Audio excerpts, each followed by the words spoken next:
Good morning, everybody. Welcome to question answer section of chapter 1 Introduction to Accounting. आज जो मैं पढ़ाने वाला हूँ वो बहुत ही क्रांतिकारी है।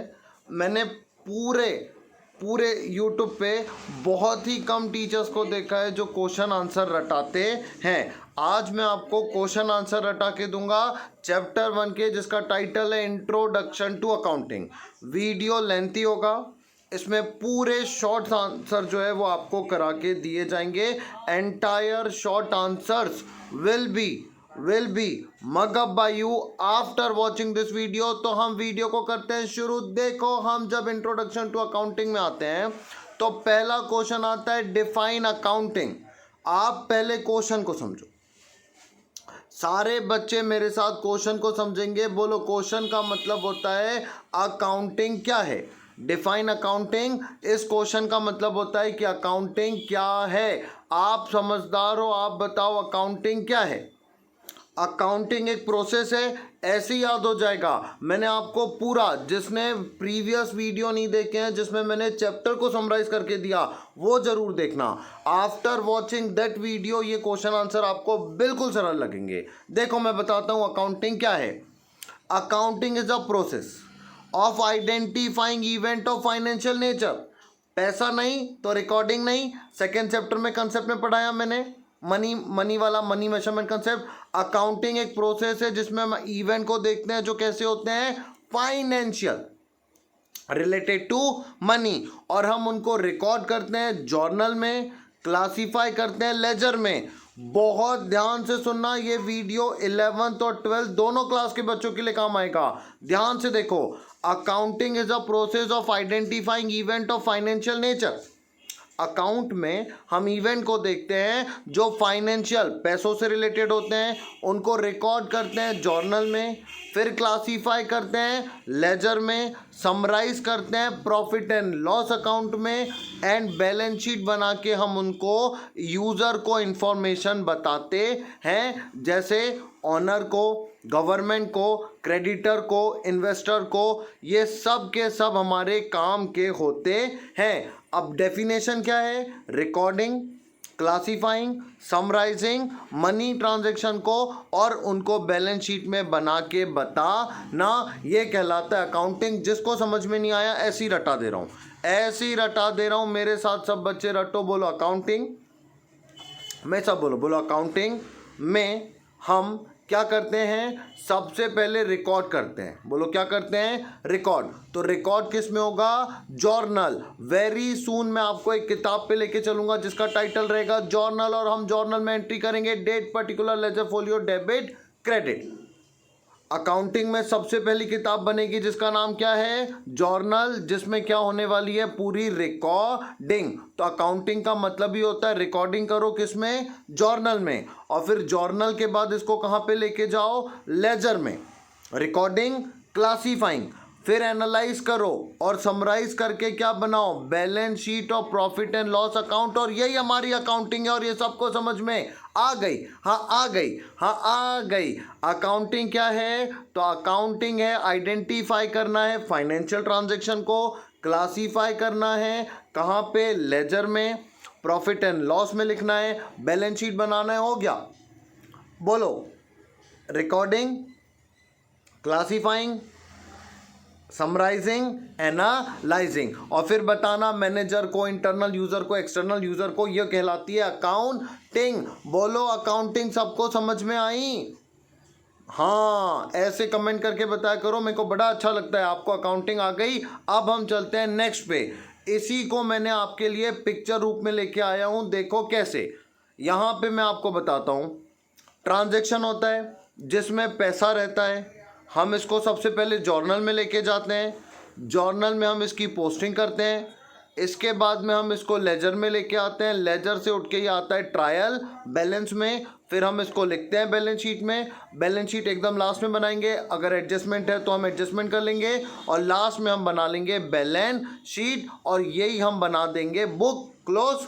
और हमारा यही साइकिल चलते रहता है। ट्रांजैक्शन होता है, जर्नल में जाता है, लेजर में जाता है, ट्रायल बैलेंस में जाता है, बैलेंस शीट में जाता है। देख लो, अकाउंटिंग साइकिल है, एक अकाउंटिंग प्रोसेस है जहां पे रिकॉर्डिंग होती है और फाइनल अकाउंट में वो पहुंच जाता है। यहां आपको रिकॉर्ड करके फाइनल अकाउंट बनाना है। सेकेंड बोलता है state what is and product of financial accounting. पहले क्वेश्चन को समझो। पिछला क्वेश्चन था अकाउंटिंग क्या है, बोलो पिछला क्वेश्चन क्या था, अकाउंटिंग क्या है। तो हमने बताया recording, classifying, summarising, analysing, communicating. RSS, RCSAC, recording, classifying, summarising, analysing, communicating. RCSAC यह है पूरी क्या, अकाउंटिंग की प्रोसेस। अब उसका फाइनेंशियल अकाउंटिंग का एंड प्रोडक्ट क्या है, तो जब हम पूरा एंड करेंगे तो हमको 3 अकाउंट दिखेंगे और वो एंड हो जाएगा। वो दिखेगा ट्रेडिंग, प्रॉफिट एंड लॉस और बैलेंस शीट। यही करना है पूरी 11 क्लास में। जब आपका सिलेबस एंड होगा मैं बताऊं आपको 1 2 3 चीज बनाते आएगी आपको, trading account, profit and loss account, balance sheet. और यहाँ पे 11 क्लास आपकी हो जाएगी खत्म। फिर आप प्रमोट होके जाओगे 12th क्लास में। बोलो कहाँ पे जाओगे, 12th क्लास में। तो 12th क्लास में आपको सीखना पड़ेगा इस बैलेंस शीट को कैसे पढ़ना है। 11th क्लास का काम खत्म हो जाएगा trading account, profit and loss account, balance sheet बनाते बनाते। ये स्टेटमेंट है, trading and profit and loss account and income statement that include trading and profit and loss account. ये बताता है कि प्रॉफिट एंड लॉस कितना हो रहा है, पैसा कितना आ रहा है। बैलेंस शीट जो होती है वो बताती है असेट कितना है और लाइबिलिटीज कितना है। ये एंड प्रोडक्ट है।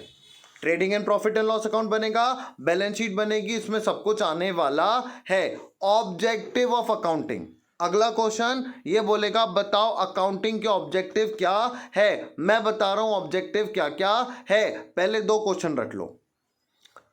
What is accounting? तो accounting is a process recording, classifying, summarising, analysing and communicating.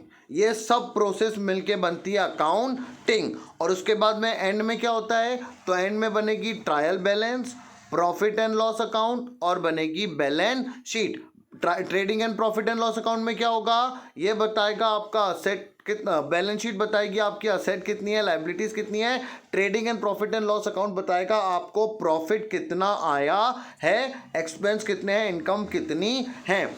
Objective क्या है ये देख लो, ये देख लो, सारे 12th क्लास के बच्चे देख लो, 12th क्लास के बच्चे देख लो। तुमने यहीं पे ख़त्म की थी 11th की अकाउंटिंग। बताओ अपने जूनियर को opening stock, sales, closing stock ये है कि नहीं है, ये है ना। Trading and profit and loss account ये यहाँ पे ख़त्म हुई थी ना अकाउंटिंग। देख लो 11th क्लास के बच्चों, तुमको बस ये पूरा, ये जो मैं फॉर्मेट अभी बता रहा हूँ आपको, पर्टिकुलर अमाउंट, ये फॉर्मेट पूरी 11th क्लास के अंत तक के करना है। और यही आपकी अकाउंटिंग है जो आपको सीखना है by the end of the year. 12th वाले बच्चे ये सब सीख के आगे बढ़े हैं, आपको ये अभी सीखना है। और फिर इसके बाद में आपको सीखना है बैलेंस शीट, जिसमें आप लिखोगे असेट और लायबिलिटीज। खत्म, आपकी 11th क्लास की पूरी अकाउंटिंग हो जाएगी खत्म। हम बात कर रहे थे कि अकाउंटिंग के क्या ऑब्जेक्टिव हैं। हमने अकाउंटिंग देखी, उसके बाद हमने फाइनेंशियल स्टेटमेंट देखा, अब हम अकाउंटिंग के ऑब्जेक्ट देख रहे हैं। ऑब्जेक्ट का मतलब होता है उद्देश्य। सबसे पहला उद्देश्य है systematic record.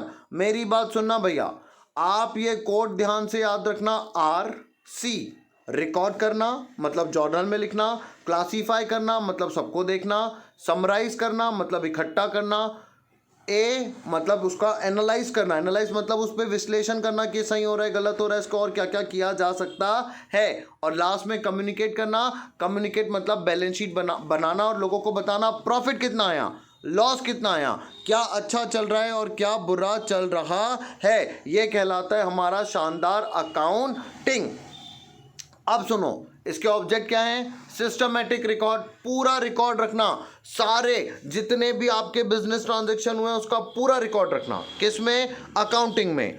To determine profit earn, ये बताना कि बिजनेस ने प्रॉफिट कितना कमाया है। 2 काम, पहले रिकॉर्ड करना, फिर बताना कि प्रॉफिट कितना कमाया है। फाइनेंशियल पोजीशन, बताना कि आपकी बैलेंस शीट में असेट कितना है, लाइबिलिटीज कितना है। ये पॉइंट मैं ऐसे ही रटा दूंगा। पहला ऑब्जेक्ट है रिकॉर्ड करना। बोलो अकाउंटिंग सबसे पहले क्या करेगी? रिकॉर्ड करेगी, पूरे ट्रांजैक्शन को लिख के रखेगी अकाउंटिंग। इसके बाद क्या करेगी? अकाउंटिंग रिकॉर्ड करने के बाद में दूसरा काम करेगी, जिसके बाद में वो करेगी प्रॉफिट एंड लॉस को बताना और बिजनेस के एसेट और लायबिलिटीज को बताना। इसके बाद इसको डिसीजन मेकिंग में सपोर्ट करना है मैनेजमेंट को, ताकि मैनेजमेंट डिसीजन ले सके कि हमारा बिजनेस सही चल रहा है या नहीं, ग्रोथ हो रही है या नहीं, कोई एरर तो नहीं है। ये सब ऑब्जेक्ट है अकाउंटिंग के। मेरे साथ याद कर लो ये वाला आंसर भी। बोलो रिकॉर्ड करेगा, प्रॉफिट बताएगा, असेट बताएगा, मैनेजमेंट को डिसीजन लेने में सपोर्ट करेगा, ग्रोथ बताएगा, इंफॉर्मेशन बताएगा वेरियस यूजर को, रिकॉर्ड करेगा, प्रॉफिट बताएगा, मैनेजमेंट को सपोर्ट करेगा, सबको सपोर्ट करेगा, इंफॉर्मेशन बताएगा, ग्रोथ हो रहा है या नहीं। User user user user user का मतलब होता है वो व्यक्ति जिनको अकाउंट से बहुत मतलब है। आप ऐसे ही बताओ, अगर आपने रिलायंस कंपनी के शेयर लिए तो क्या आपको रिलायंस कंपनी की बैलेंस शीट पे इंटरेस्ट नहीं रहेगा? क्या आप नहीं जानना चाहोगे कि रिलायंस कंपनी कितना फायदा बना रही है? जानना चाहोगे, बिल्कुल जानना चाहोगे। इसी से आपको पता चलेगा कंपनी फायदे में या घाटे में, आपको फायदा होगा या घाटा। ट्रेड एसोसिएशन, क्या जो व्यक्ति आपके साथ व्यापार कर रहा है वो आपसे देखना नहीं चाहेगा आप फायदे में हो या घाटों में? लेबर यूनियन, क्या जो कर्मचारी काम कर रहे हैं या जो कर्मचारी दूसरी कंपनी में काम कर रहे हैं वो भी क्या नहीं देखना चाहेंगे? अगर आपका बिजनेस ज़्यादा पैसा कमा रहा है तो भी वो आपको देखेंगे। क्यों? क्योंकि आप ज़्यादा तनख्वाह दोगे और वो आपके पास आने को तैयार होंगे। कस्टमर भी देखेंगे कौन सी कंपनी मुनाफे में चल रही है, तो वो बोलेंगे कि आप जब इतना कमा रहे हो तो हमें भी सर्विस दो, हमारा भी सोचो। ये वो लोग हैं जो इनडायरेक्टली इंटरेस्ट होते हैं अकाउंटिंग इंफॉर्मेशन में। कमा आप रहे, इंटरेस्टेड लेबर भी है, ट्रेड वाला भी है, स्टॉक मार्केट वाला भी है, टैक्स अथॉरिटी। ओ भाई साहब, सोनू सूद को याद कर लो। मैं ऐसा किसी पे ये I am not going in politics matter, पर आप देख लो, एग्जाम्पल देके मैं समझाता हूँ। टैक्स अथॉरिटी इंटरेस्टेड थी कि अगर सोनू सूद ने पैसा लाया है तो इसने बराबर अकाउंटिंग की है या नहीं, इसने बराबर टैक्स भरा है या नहीं। सोनू सूद ये नहीं बोल सकता ये मेरा पर्सनल मामला है, आप बीच में मत पड़ो। देखो ध्यान से, ट्रेड वाले व्यापारी लोग कमा रहे कि नहीं कमा रहे, लेबर लोग कहाँ ज़्यादा पैसा मिल रहा, कस्टमर सही कंपनी चल रही कि नहीं, फ़ायदा दे रही है या नहीं, स्टॉक एक्सचेंज सारी कंपनी जो लिस्ट हुई है उनके शेयर बराबर चल रहे हैं या नहीं, टैक्स अथॉरिटी जो व्यक्ति पैसा कमा रहे हैं बराबर टैक्स पड़ रहा है या नहीं। ये वो यूज़र होते हैं जो आपके बिजनेस में इनडायरेक्टली इंटरेस्ट रखते हैं। वास्ता कुछ नहीं है, ये टैक्स अथॉरिटी आपसे कोई जुड़ी नहीं है, ये स्टॉक आपसे नहीं जुड़ा, कस्टमर कुछ नहीं जुड़े, बाहर के हैं, पर फिर भी आपसे इंटरेस्ट रखते हैं कि आप सही कर रहे हो तो इनको भी फायदा जाएगा। और आगे चलते हैं अपन नेक्स्ट क्वेश्चन पे। State the nature of accounting information long term lender. भाई क्वेश्चन को समझो। लॉन्ग टर्म लेंडर वो होता है जिसने आपको लंबे समय के लिए पैसा उधार दिया है, जैसे बैंक। एक फिर एग्जांपल लाओ, विजय माल्या को पंजाब नेशनल बैंक ने लोन दिया, अच्छा बड़ा लंबे समय के लिए। आज केस चल रहा है, कंपनी पैसा नहीं दे पा रही है, इनकी जो भी है, मैं फिर वो इसमें मैं गवर्नमेंट इशू है, केस चल रहा है, मैं इस पर ज़्यादा नहीं बोलूँगा, पर आपको अकाउंटिंग समझाऊंगा। देखो कैसे, बैंक इसका लॉन्ग टर्म लेंडर था कि नहीं था? बैंक ने लंबे समय के लिए उधार दिया था विजय माल्या को, तो बैंक जानना चाहता है कि विजय माल्या के पास पैसा है कि नहीं, विजय माल्या की कंपनी पैसा कमा रही है या नहीं, ये मेरा लोन चुका पाएगा या नहीं। तो accounting information required by the long term lender are repaying capacity of the business. Repaying capacity, ये मेरा लोन चुका पाएगा या नहीं। प्रॉफिटेबिलिटी, ये फायदे में चल रहा है या नहीं। लिक्विडिटी, इसके पास में कैश आ रहा है या नहीं। इफिशिएंसी, सही काम चल रहा है या नहीं। ग्रोथ ऑफ बिजनेस, ये बिजनेस आगे बढ़ेगा या नहीं। ये चीज़ जानना चाहेगा कौन? Long term lender. क्या क्या जानना चाहेगा? Repaying capacity, profitability, liquidity, operational efficiency. Repaying capacity मतलब चुका पाएगा या नहीं, ऑपरेशनल इफिशिएंसी मतलब बिजनेस अच्छा चल रहा है, बढ़िया ऑपरेट कर रहा है, कोई दिक्कत तो नहीं है, ग्रोथ होगी कि नहीं, ये सब जानना चाहेगा कौन? Long term lender. फिर हम आगे चलते हैं external user of information. External user of information का मतलब होता है ये वो यूज़र है जो इंटरनल नहीं है, एक्सटर्नल है, बाहर के हैं। हमारे बिजनेस से इनका कोई वास्ता नहीं, बाहर के हैं, पर ये हमारे बिजनेस को बहुत ज़्यादा अच्छे से देखते हैं, इनको भी हमारे बिजनेस से बहुत मतलब रहता है। External user of information are individual of the organisation have direct और इनडायरेक्ट इंटरेस्ट।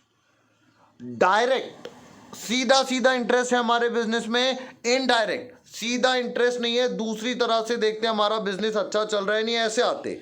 कोई सीधा आता है, देखो ये सीधा आया और ये ऐसा, ये हो गया इनडायरेक्ट।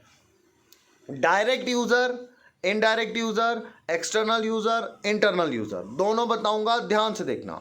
ये वो होते हैं उनका डायरेक्ट या इनडायरेक्ट इंटरेस्ट होता है हमारे बिजनेस में, however are not part of management. ये हमारे बिजनेस में काम नहीं करते। ये वो लोग हैं जो हमारे बिजनेस में काम नहीं करते, फिर भी देखते हैं कि हमारा बिजनेस अच्छा चल रहा है या नहीं। They do not access direct internal data of the firm. ये हमारे अंदर की बात नहीं जानते हैं, जो राज की बात होती है ना, ये इन लोगों को पता नहीं होती है। राज की बात मतलब हमने कितने पैसे में खरीदा, कितने पैसे में बेचा, ये उनको पता होता है जो हमारे एम्प्लॉय है, जो मैनेजर हैं। इन लोगों को ये बात पता नहीं चलती है। इन लोगों को वही बात पता चलती है जो हम डेटा पब्लिश करते हैं। हमारा प्रॉफिट एंड लॉस अकाउंट जो प्रॉफिट बताएगा, हमारी बैलेंस शीट जो असेट बताएगी, हमारी एनुअल रिपोर्ट, हमारी प्रेस रिलीज, ये सब एग्जाम्पल है जिनसे इनको पता चलता है कि क्या क्या हो रहा है बिजनेस में। जैसे गवर्नमेंट, आज विजय माल्या की कंपनी अपनी बैलेंस शीट से गवर्नमेंट को बताती है कि हम आपका पैसा चुका सकते हैं या नहीं। एयरटेल, वोडाफोन, आइडिया, इनके ऊपर भी केस चल रहा है, इन लोगों की बैलेंस शीट में पैसा नहीं दिख रहा। सरकार ने अभी इनको थोड़ी सी रियायत दी, थोड़ा सा टैक्स डिडक्शन किया, तो गवर्नमेंट कौन सा यूज़र थी? External user. गवर्नमेंट को नहीं पता ये लोग क्या कर रहे हैं। इन्होंने जो अपनी बैलेंस शीट में बताया उससे पता चला, टैक्स अथॉरिटी को, लेबर को, इससे पता चलता है कि ये व्यापार में क्या चल रहा है। सुनो अब ध्यान से। एक्सटर्नल यूज़र वो होते हैं जो हमारे मैनेजमेंट का पार्ट नहीं होते हैं, उन्हें हमारे अकाउंट की एक्सेस नहीं होती है। वो हमारा डेटा जो हम पब्लिश करते हैं, जैसे प्रॉफिट एंड लॉस अकाउंट, जैसे बैलेंस शीट, मैंने आपको बोला था ना, अकाउंटिंग कम्युनिकेट करती है।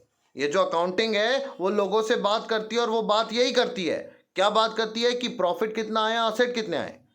आज balance sheet, profit and loss account, ये वो होते हैं जो लोगों को बताते हैं आपके बिजनेस में क्या चल रहा है। तो एक्सटर्नल यूजर वो होते हैं जो डायरेक्ट पार्ट नहीं होते हैं। You have to remember certain point. if you want me to come in English, I can teach you everything in English, but if you are reading in English, then it will not help you to recognize, or it will not help you to write in the exam. Make the point, remember by heart. आप इसको English में लिख सकते हो, काम की बात बता रहा हूँ। ये वो लोग होते हैं जो ऑर्गेनाइजेशन का पार्ट नहीं होते हैं, पब्लिश डेटा को यूज़ करते हैं और हमारे ऊपर जो भी चल रहा है उसको देखते हैं। जैसे गवर्नमेंट हुई, जैसे टैक्स अथॉरिटी हुई।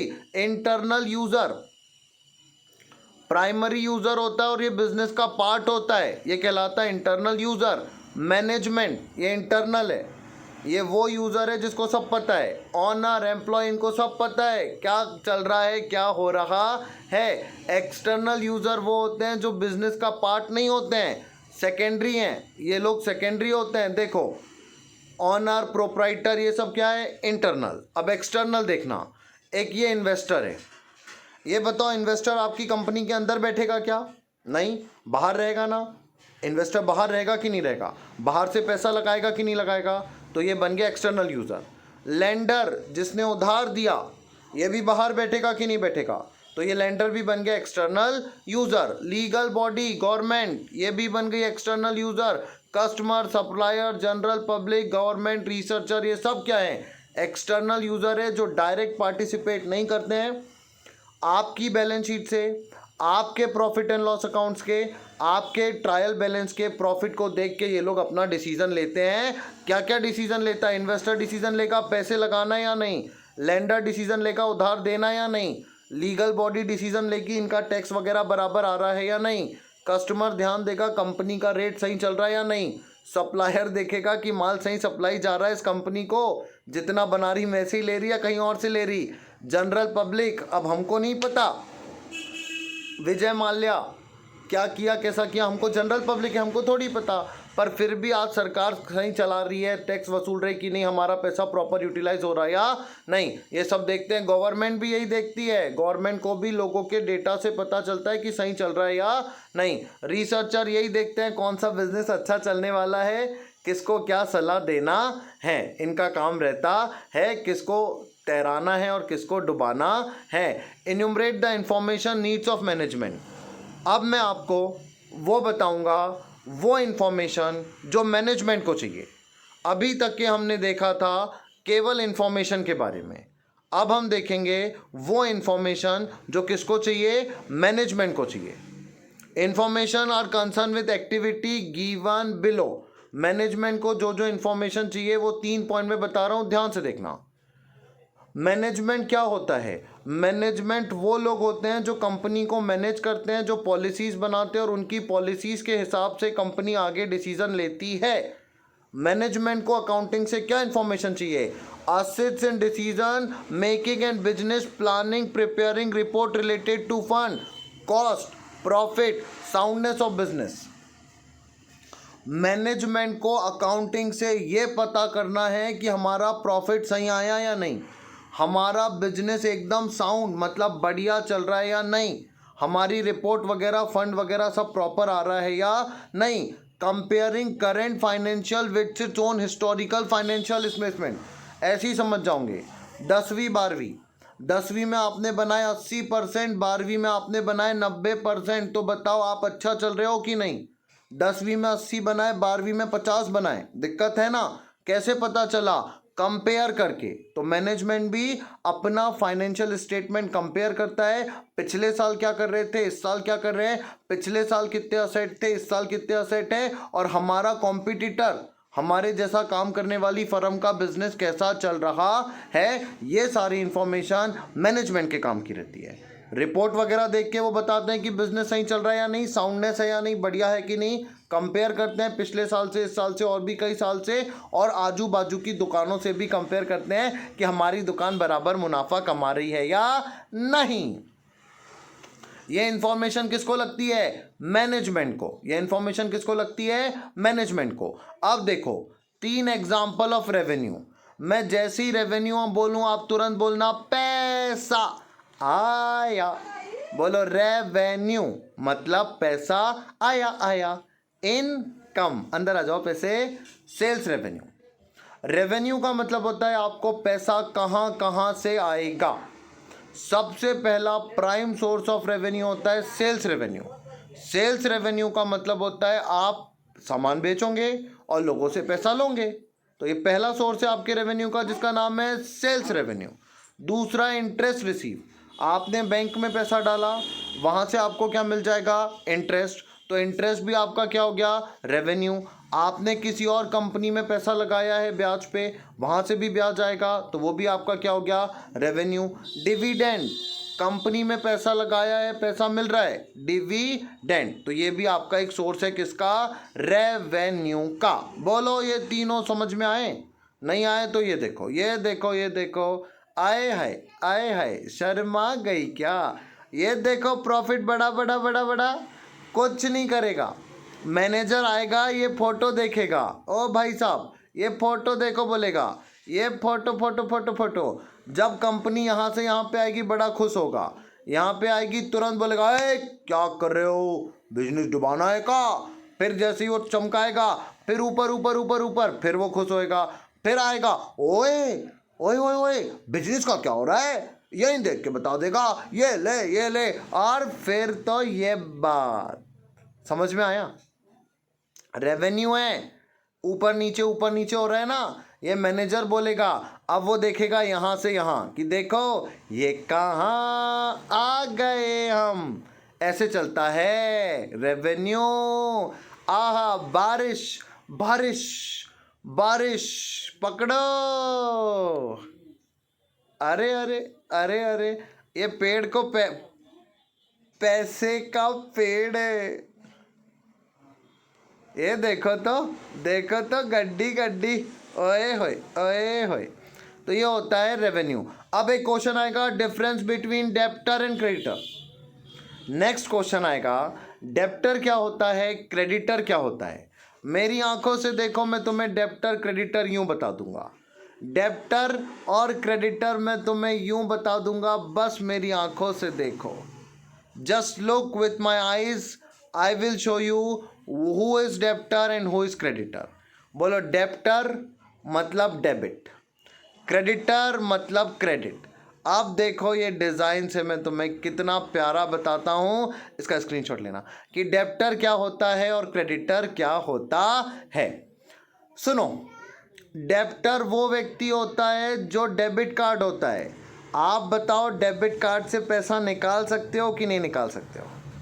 क्रेडिटर वो व्यक्ति होता है जो क्रेडिट कार्ड होता है। ये बताओ, क्रेडिट कार्ड में पैसा देना पड़ता है कि नहीं देना पड़ता है। बस खत्म, फिनिश फिनिश।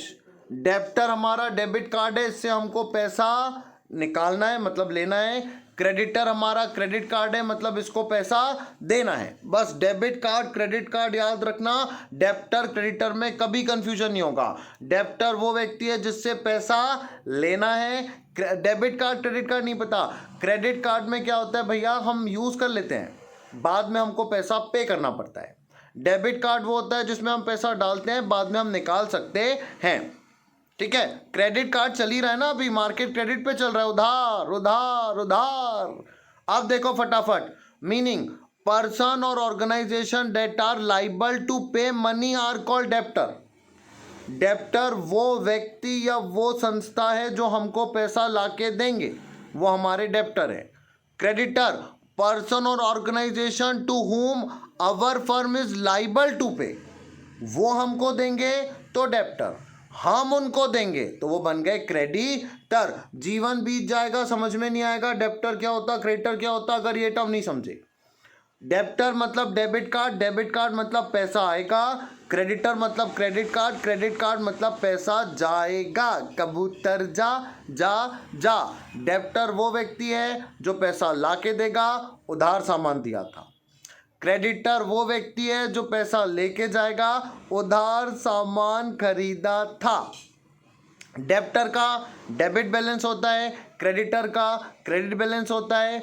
पेमेंट डेप्टर से मिलता है, क्रेडिटर को पेमेंट किया जाता है। ऐसे याद हो जाएगा। बोलो, बैलेंस डेप्टर डी है तो डेबिट रहेगा, क्रेडिटर सी है तो क्रेडिट रहेगा, और पेमेंट इससे आएगा उसको जाएगा, तो इसको रिसीव होगा इसको पे होगा। हा हा हा। ये असेट है, असेट पैसा आएगा आएगा। ये लाइबिलिटी है, पैसा जाएगा जाएगा।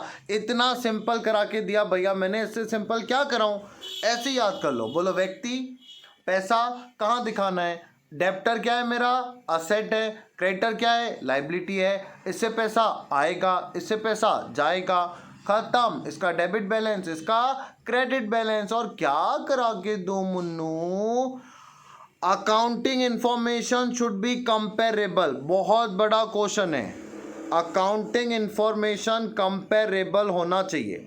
कंपेरेबल का मतलब होता है हम तुलना कर सकते हैं। ये बताओ, अगर आप किसी के रिजल्ट की तुलना नहीं कर सकते हो तो कोई काम का है क्या वो, नहीं। तो वही वहाँ पे बोलेगा, accounting information should be comparable because of the following reason.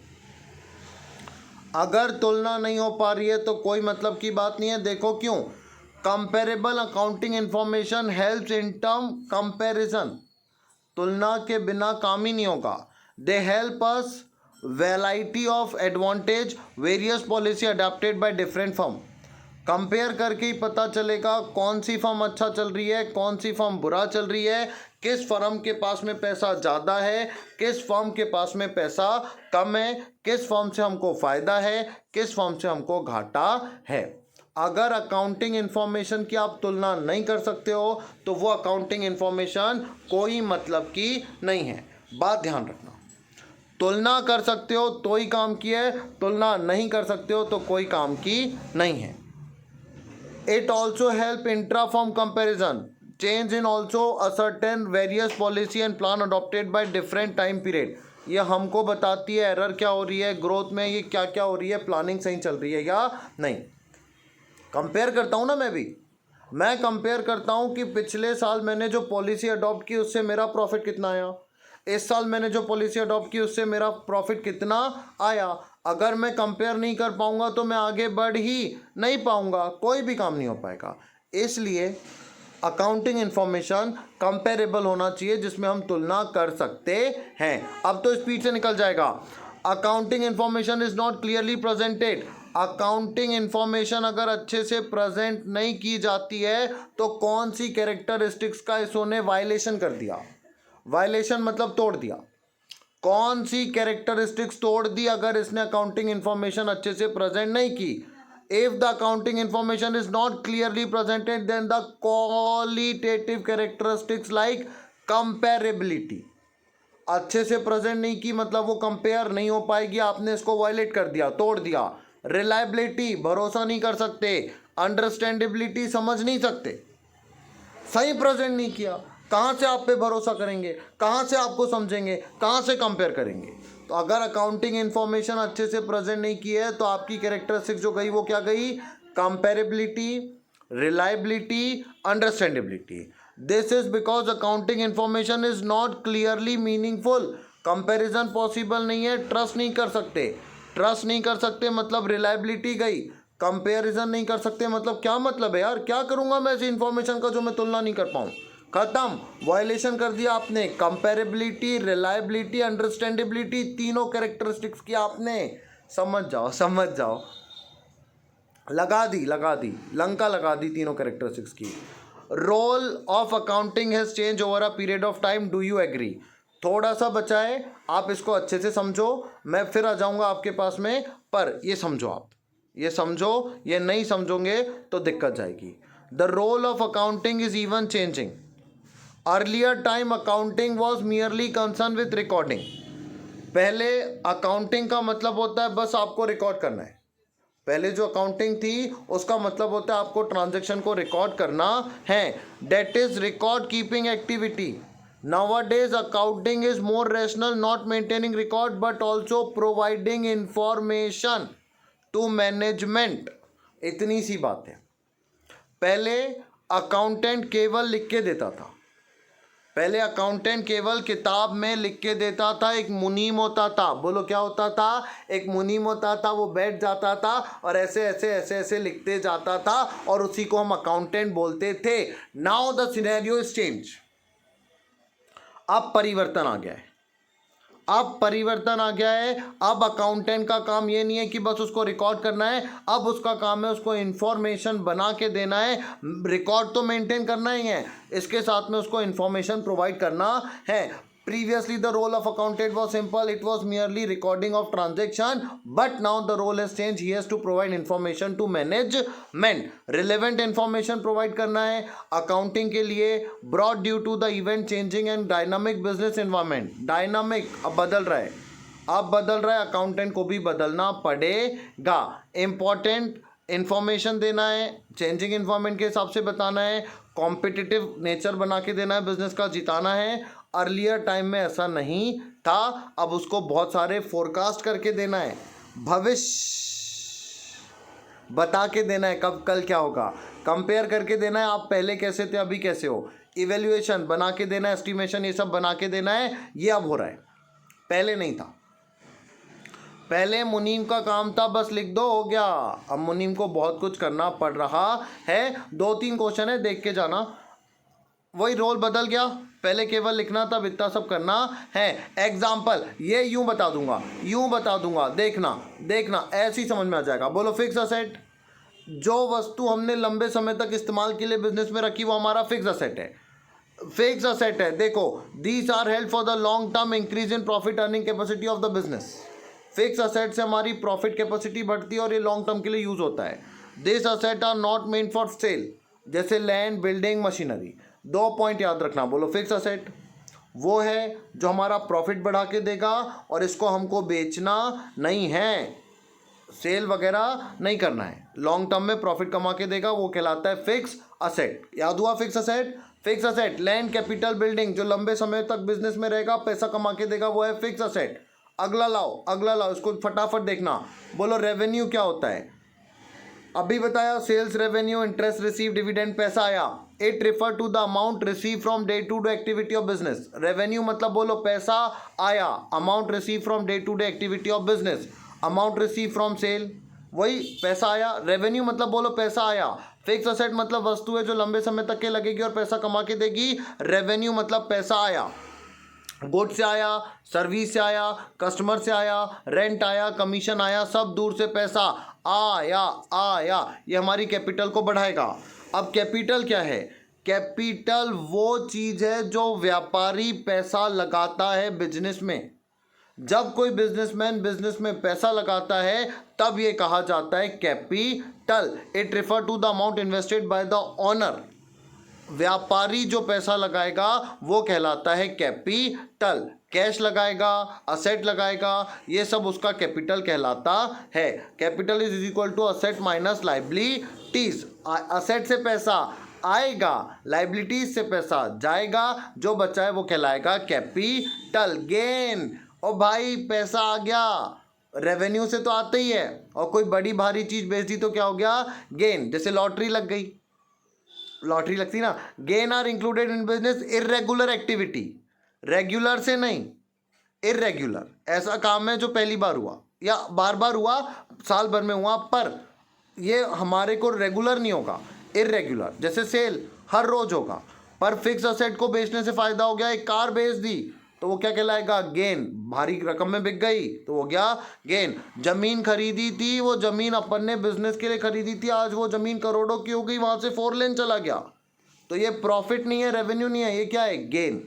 Gain मतलब ऐसी कोई इवेंट हो गई है जिसने आपके असेट्स की कीमत बहुत ज़्यादा बढ़ा दी है, जो हर बार होने वाला नहीं। इन्वेस्टमेंट बेच दिया, मैंने टाटा कंपनी के शेयर खरीदे थे 100 रुपये में, आज मैंने उसको बेच के बिटकॉइन खरीदे, आज वो 100 का शेयर मेरा 10,000 रुपये में गया। 10 साल पहले 100 का था, 10,000 में गया। इसका मतलब ये गेन है, ये कोई रेवेन्यू नहीं है, मेरा कोई बिजनेस नहीं है कि मैं रोज खरीदूंगा बेचूंगा। समझे बात को? अगर मैं रोज खरीदता बेचता शेयर का काम रहता तो वो मेरा गेन नहीं था, फिर क्या था? रेवेन्यू। बोलो रेगुलर एक्टिविटी से जो पैसा आएगा वो क्या है? रेवेन्यू। और ऐसी एक्टिविटी से पैसा आएगा जो आप करते नहीं हो और आ गया तो क्या है? गेन। एक्सपेंस ऐसे ही खत्म हो जाएगा ये। पैसा दिया। Expense are those cost which are incurred for maintain profitability of business. अगर आप एक्सपेंस नहीं करोगे तो प्रॉफिट भी नहीं कमाओगे। जैसे आपको यहाँ पे जो कर्मचारी काम करे उनको वेजेस देना है, लोन पे इंटरेस्ट देना है, सैलरी देना है, ये सब आपका खर्चा है जिससे आपका बिजनेस चलता है और प्रॉफिट कमाता है। अगर आप एक्सपेंस नहीं करोगे तो आपको इनकम भी नहीं आएगी, रेवेन्यू भी नहीं आएगा और प्रॉफिट नहीं होगा। ऑपरेशन अच्छे से चलता है बिजनेस का। प्रॉफिट एक्सपेंस में से इनकम में से एक्सपेंस को माइनस कर दो, जो बचा वो profit. Excess of revenue over expense, revenue में से एक्सपेंस को माइनस कर दो, जो बचा वो profit. Gross profit, net profit आता है, ये आपको पहले नहीं बाद में बताऊंगा। ग्रॉस प्रॉफिट क्या होता है, नेट प्रॉफिट क्या होता है। ये कैपिटल को बढ़ा देता है। बस खत्म। रेवेन्यू क्या होता है, एक्सपेंस क्या होता है, अब भी बताया। हर वो काम जिससे पैसा आएगा वो रेवेन्यू, और जो बिजनेस को चलाने के लिए किया जाएगा वो एक्सपेंस। रेवेन्यू का मतलब क्या होता है? Revenue refer to the amount receive from day to day business. Service वगैरह दी कस्टमर को, रेंट आया, कमीशन आया, पैसा सबसे आता दिख रहा कि नहीं? पैसा आ रहा तो रेवेन्यू, और पैसा जा रहा तो एक्सपेंस। देखो स्पेंड करेगा शॉर्ट टर्म वगैरह के लिए, डेबिट हो जाएगा। वेजेस, रेंट, सैलरी, ये सब में पैसा गया, आया तो रेवेन्यू, गया तो expense. What are primary reason for business student and other to be familiarized with accounting discipline? आपको अकाउंटिंग डिसिप्लिन से क्यों जरूर जुड़ के रहना है? Every monetary transaction recorded in such a manner various accounting user understand. सारा ट्रांजैक्शन जो है उसको इतने अच्छे से लिखना है कि सबको अच्छे से समझ में आए, उसमें एम्बिग्यूटी नहीं होना चाहिए। अभी एम्बिग्यूटी क्या होता है? एम्बिग्यूटी का मतलब होता है वो समझ में नहीं आ रहा, सही सही तरीके से सब अपने अपने हिसाब से उसको समझ सकते हैं, तो वो कहलाती है एम्बिग्यूटी, जिसमें विविधता होती है।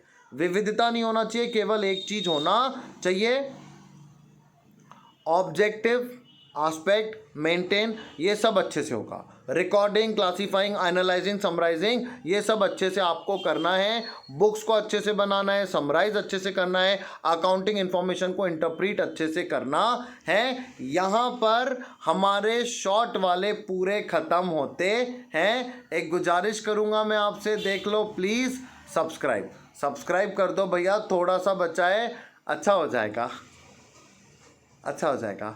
जिसको कुछ पूछना हो पूछ लो, मैं रुका हूँ। लॉन्ग आंसर नेक्स्ट वीडियो में आएगा, लॉन्ग आंसर नेक्स्ट वीडियो में आएगा, उसमें केवल लॉन्ग रहेंगे। सब चैप्टर के लाऊंगा, सब चैप्टर के लाऊंगा, क्वेश्चंस भी कराऊंगा, पक्का कराऊंगा वेरी सून।